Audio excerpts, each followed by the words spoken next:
How to create a group on WhatsApp. What is up, everybody? In this tutorial, we're going to see how you can easily create a group on WhatsApp. Let's just jump right into the video. First thing you're going to have to do is tap on your WhatsApp application and just make sure that you are logged into your account. Once you've done that, in order to create a new group, just go ahead and tap on the plus icon at the bottom right corner. Now you can create a new chat or group from here.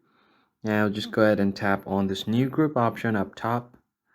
From here, select the people that you want to add to your group. And if you don't find them on your suggestions, tap on the search bar and just search for the name or phone number. You have to make sure that they are in your contacts before you add them on the group. Now tap on this arrow icon, then just give it a name. So I'm just going to go ahead and name this. If you want to turn on the disappearing messages, tap on this.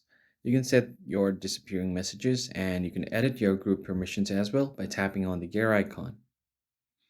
So here you can edit group settings. So this includes the name, icon, description, disappearing messages, timer, and the ability to pin. You could also change the settings for send messages or add other members. These are the settings that the members can do. So let's say if you don't want them to play around with the group name, icon, or description, you can turn this one off so they're not able to do that. And if you don't want them to add other members, you can turn this off as well.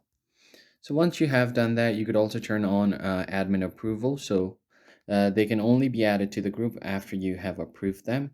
Once that is done, tap on done and it will now create the group.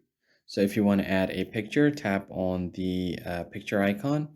And then from here, you should be able to add a new picture to your group as well. So that's pretty much it, guys. I hope this tutorial was helpful. I'll catch you guys on the next one.